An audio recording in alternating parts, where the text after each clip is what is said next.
Hello everyone, welcome to our YouTube channel. आज की video में आपका बहुत बहुत स्वागत है। तो आज मैं आपके साथ दुपट्टा पेंटिंग का वीडियो शेयर करूंगी, तो प्लीज़ लास्ट तक वीडियो को ज़रूर देखना और चैनल को सब्सक्राइब ज़रूर कर लेना। तो यहाँ पर मैंने ऑर्गेन्जा का दुपट्टा लिया है और इसके ऊपर जो हम कलर करेंगे वो है रेड एंड ग्रीन कलर। और इस कलर को पतला करने के लिए मीडियम का यूज़ करेंगे। एंड जो हमने हमारी पेंटिंग में आउटलाइन करनी है उसके लिए मैंने 3D ग्लिटर का यूज़ किया है। तो ये मैंने 3 पैक लिए थे क्योंकि इसमें क्वांटिटी बहुत ही ज़्यादा कम होती है और तीनों ही यूज़ हो गए थे। और इसके बाद में जो मटेरियल और यूज़ किया है वो है सीक्वेंस। और उसके साथ में इस तरह से छोटे वाले मिरर लिए थे गोल्डन शेड में। और फिर इसके बीच में हमने लेस को भी ऐड किया है। ये लेस हमें सिर्फ आधा मीटर ही चाहिए थी, लेकिन मेरे पास पूरा रोल था तो मैंने इस तरह से पूरे को ही ले लिया, क्योंकि जितने की ज़रूरत होगी हम उतना कट कर लेंगे। तो ये लेस ना बिल्कुल ऑप्शनल है, अगर आप चाहें तो ना लगाएं, आप अपनी मर्ज़ी से कुछ भी लगा सकते हैं। और अब हम जो दुपट्टे के पूरे राउंड में लेस लगाएंगे वो मैंने ये वाली लेस ली है। तो चलिए हम बिना टाइम वेस्ट किए इसको शुरू करते हैं। पहले हम इसके ऊपर डिज़ाइन को ड्रॉ करेंगे। तो यहाँ पर सबसे पहले मैंने इस तरह से दुपट्टे को ओपन कर लिया। ये दुपट्टे की नीचे वाली साइड है और जो दूसरी हमारी किनारी वाली साइड है। तो यहाँ पर मैंने 3 इंच पर मार्किंग की थी, क्योंकि यहाँ से मैंने डिज़ाइन बनाना शुरू किया था। तो इस तरह से 3 इंच मैंने इस साइड से मार्क कर लिया और 3 इंच ही हम दूसरी साइड से मार्क करेंगे, क्योंकि यहाँ पर हमने लेस को लगाना है तो हमारा जो डिज़ाइन है वो लेस में कट जाएगा। तो उसके बाद में मुझे जिस तरह का भी डिज़ाइन अच्छा लगा मैंने ड्रॉ कर लिया। आप अपने हिसाब से जो भी आपको अच्छा लगे आप वो बना लें। अगर आप इस तरह से फ्री हैंड नहीं बनाना चाहते तो आप पहले किसी पेपर के ऊपर ड्रॉ कर लें और फिर उसके बाद में पेपर को फैब्रिक के नीचे रख कर फिर ड्रॉ करें, क्योंकि दुपट्टे का जो फैब्रिक है वो पतला है और नीचे से आपको डिज़ाइन अच्छे से शो हो जाएगा। तो यहाँ पर मुझे जिस तरह का भी डिज़ाइन अच्छा लगा मैंने बना लिया। पहले इसको हल्के हल्के पेंसिल से ड्रॉ किया एंड उसके बाद में मैंने इसको थोड़ा सा डार्क कर दिया, जिससे कि मुझे डिज़ाइन है जो वो अच्छे से शो हो। तो यहाँ पर मैंने ना 2 टाइप की डिफरेंट जो है वो लीफ बनाई थी और मैंने 2 डिफरेंट टाइप के ही फ्लावर बनाए थे। एक तो मैंने राउंड वाला बनाया था और दूसरा मैंने कलियों वाला बनाया था। तो यहाँ पर ऊपर की साइड में ना 3 फ्लावर थे जो ऊपर की साइड को जा रहे थे। 3 मैंने दुपट्टे के एक कोने पर बनाए थे, मतलब नीचे की साइड से ऊपर को, और 3 ही कलियाँ ऊपर की दूसरी साइड में आ रही थी। तो यहाँ पर जैसे एक साइड पर डिज़ाइन बनाने के बाद में हम दूसरी साइड पर सेम उसी तरह से इसकी छपाई कर सकते हैं, इसको डबल फोल्ड करके। तो यहाँ पर मैंने डिज़ाइन को ड्रॉ करने के बाद में स्टैंड के ऊपर फिट कर लिया था। अगर आप चाहें तो आप लकड़ी वाले फ्रेम के ऊपर भी लगा लें। तो यहाँ पर मैं सबसे पहले रेड कलर का यूज़ कर रही थी बड़े वाले फ्लावर को बनाने के लिए। तो यहाँ पर कलर है जो थोड़ा सा थिक था और ये अच्छे से नहीं चलेगा। तो उसके बाद में मैंने इसके बीच में मीडियम को डालकर इसको पतला कर लिया। अगर हम इसको ज़्यादा भी पतला करेंगे ना तो हमारा जो कलर है वो बाहर की साइड में फैलेगा। और यहाँ पर जो कलर का टेक्सचर है वो थोड़ा सा स्मूथ हो गया था और बहुत ही स्मूथली हमारा कलर चल रहा था। तो कलर जो ज़्यादा थिक भी नहीं होना चाहिए, क्योंकि अगर कलर थिक होगा तो जो हमारा कलर है वो ना बीच में से फटने लगेगा। तो मैंने इस तरह से हल्का हल्का कलर लगाकर अच्छे से फ्लावर को पूरी तरह से फिल किया। हम एक बार ब्रश में कलर लगाएंगे और जहाँ तक हो सकेगा हम इसको पूरे फ्लावर में इस तरह से फिल करेंगे, जो भी हमारी एक एक कली होगी। तो मैंने इस तरह से पहले इसकी आउटलाइन करी ब्रश से और उसके बाद में ना कलर को अच्छे से कली में फिल किया। तो इसी तरह से जो हमारा बड़ा वाला फ्लावर था उसको हम कलर करेंगे। तो यहाँ पर हमने बिल्कुल हल्का हल्का सा ही कलर किया है। तो मैंने ना इसको जो हमारी बॉटल का ढक्कन होता है कलर का उसमें मिला लिया था। तो यहाँ पर ना हम फ्लावर की जो आउटलाइन है वो पहले इसलिए करते हैं ताकि कलर जो बाहर ना निकले। तो अगर आपके पास गुट्टा कोन है तो आप पहले उसका यूज़ कर लीजिए, गुट्टा कोन से इसकी आउटलाइन कर लीजिए और फिर उसके बाद में बीच में कलर को इस तरह से लगाइए। मेरे पास गुट्टा कोन नहीं थी, मैंने अमेज़ॉन से ऑर्डर की थी, लेकिन वो ना वहाँ पर तो मुझे गुट्टा कोन ही लगा था जो गोल्डन कलर में होता है, लेकिन वो येलो कलर की कोन मुझे मिली थी। तो वो भी काफ़ी अच्छा था, काफ़ी स्मूथली चल रही थी, लेकिन मुझे गुट्टा कोन ही चाहिए थी। मैंने 1-2 बार देखा लेकिन वो नहीं मुझे मिली। अब मैं नेक्स्ट टाइम जब भी पेंटिंग करूँगी तो मैं गुट्टा कोन का ही यूज़ करूँगी। और अगर आपको पेंटिंग करना आता है तो आप अपने कपड़े वगैरह खुद ही डिज़ाइन कर सकते हैं। दुपट्टा या पेंटिंग का इस तरह से आपको सूट बनाना है, आप वो भी बना सकते हैं।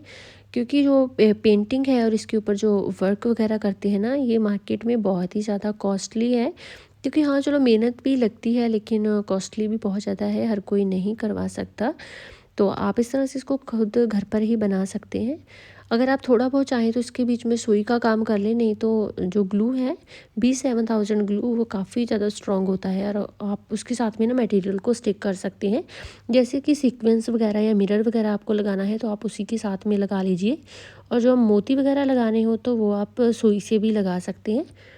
तो यहाँ पर भी मैंने ना सुई का कोई भी काम नहीं किया है दुपट्टे पर, इसके ऊपर सिर्फ मैंने ग्लू से ही सारे मटेरियल को स्टिक किया है। तो सभी फ्लावर को बनाने के बाद में अब हमारी लीफ की बारी है। तो हम इस तरह से लीफ को भी, जैसे हमने फ्लावर को पेंटिंग किया है वैसे ही हम लीफ को करेंगे, और इसके कलर को भी पतला कर लिया है जिससे कि स्मूथली चल सके। तो यहाँ पर इस तरह से हल्का हल्का कलर लेकर हम इसको भी इसी तरह से ही फिल करेंगे।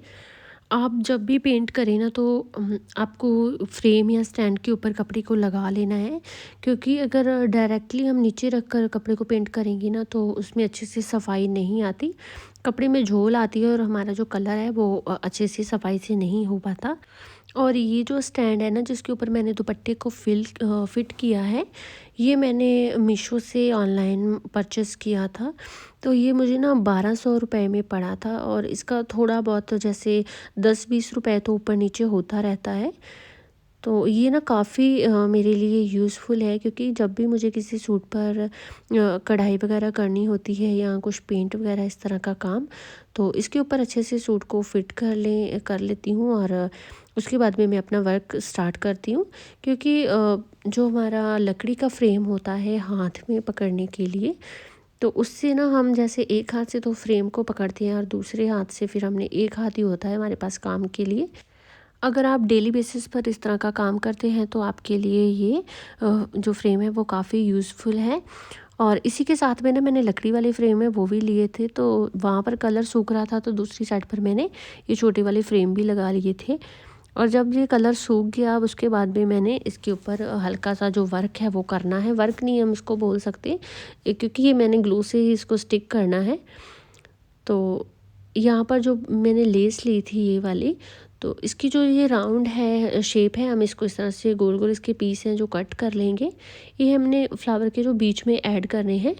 तो मैंने आपको बताया था ना, ये सिर्फ हमें आधा मीटर ही चाहिए थी, काफ़ी है इतनी ही। अब इसकी उल्टी साइड पर ग्लू को लगा लेंगे, और जो हमारे फ्लावर का सेंटर है वहाँ पर इस तरह से इसको स्टिक करेंगे।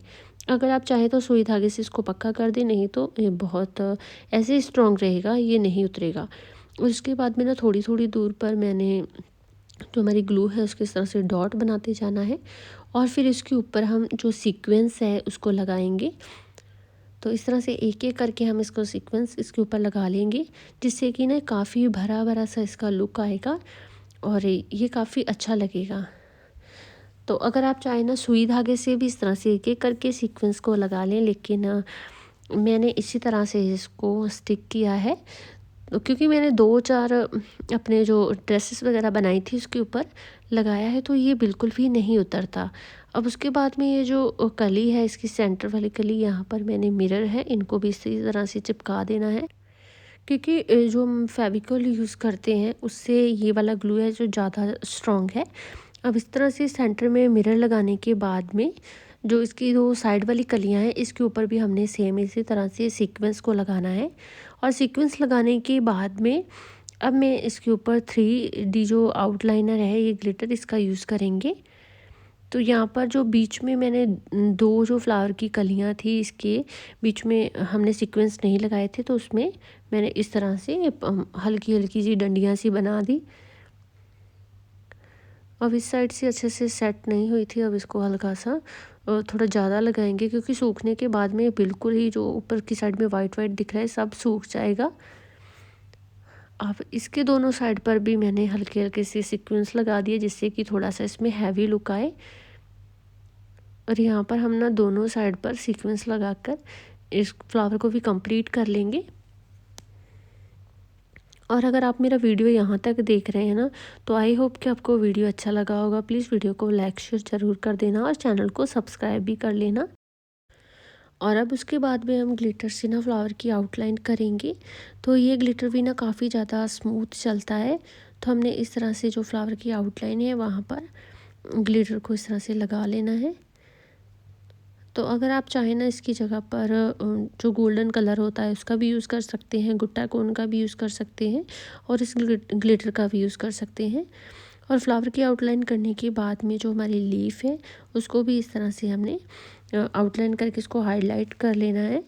जितनी भी मैंने लीफ बनाई है दुपट्टे में सभी को इसी तरह से ही आउटलाइन करेंगे। और इसके सेंटर में भी ना एक इस तरह से लाइन बना दी थी। और ये जो हमारी थोड़ी डिज़ाइन वाली लीफ है इसको भी इसी तरह से ही आउटलाइन करेंगे। लेकिन इसके बीच में ना मैंने डंडियाँ सी बनाई थी। जो हमारी सिंपल वाली लीफ है उनमें सिर्फ एक ऐसे स्ट्रेट लाइन ही खड़ी थी। तो यहाँ पर मैंने इस तरह से दोनों साइड पर इसकी डंडियाँ बनाई हैं। और यहाँ पर ना कुछ टाइम के बाद में हमारा ग्लिटर सूख चुका है। अब हम इसको फ्रेम में से इस तरह से निकाल लेंगे और जो आगे का डिज़ाइन है हम उसको बनाएंगे। तो आगे भी थोड़ा सा डिज़ाइन रह गया था, अब उसको भी कसकर हम फिर से मैंने इसमें फ़िट कर लिया। और उसके बाद में जो फ्लावर और लीफ बचे थे अब उनको कंप्लीट करेंगे। ये जो मैं फ्लावर में पेंटिंग कर रही हूँ ये हमारा एक ही फ्लावर है।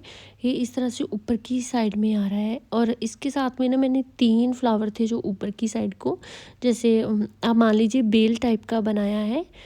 और ये हमारी एक बेल थी जो ऊपर की साइड में इस तरह से जा रही थी। और उसके बाद में मैंने लीफ को कंप्लीट करने के बाद इस तरह से जो भी हमारा बचा हुआ काम था उस सारे पेंट को कंप्लीट किया। कि यहाँ पर जो हमारी लीफ जो हाफ़ रह गई थी इसको भी अच्छे से पेंट कर लिया। और उसके बाद में ना इसके सूखने के बाद हम इसके ऊपर भी सेम उसी तरह का ही करेंगे जैसे हमने सीक्वेंस या मिरर वगैरह लगाई थी और लेस के पीस कट करके लगाए थे। वो सब करने के बाद में यहाँ पर इसकी जो फ्लावर और लीफ में भी हमने आउटलाइन कर लेनी है इस तरह से ग्लिटर से। तो यहाँ पर मैंने दुपट्टे के एक साइड का जो पल्लू है उसमें 3 बेल बनाई थी ऊपर की साइड को। और सेम इसी तरह से जो दूसरी साइड का पल्लू है उसके ऊपर भी 3 बेल बनाई हैं। तो यहाँ पर सूखने के बाद में हमारे जो दुपट्टे का लुक कुछ इस तरह का है। और सूखने के बाद मैंने इसके ऊपर लेस लगाकर इसको कंप्लीट किया। तो इस तरह की मैंने इसके ऊपर लेस लगाई है। ये था मेरे दुपट्टे का फाइनल लुक। आई होप कि आपको दुपट्टा पसंद आया होगा। वीडियो अच्छा लगा तो लाइक शेयर कर देना एंड कमेंट में ज़रूर बताना कि आपको किस तरह का लगा। और अगर आप मेरे चैनल पर नए हैं तो प्लीज़ चैनल को सब्सक्राइब ज़रूर कर लेना। मिलते हैं नेक्स्ट वीडियो में। Bye bye.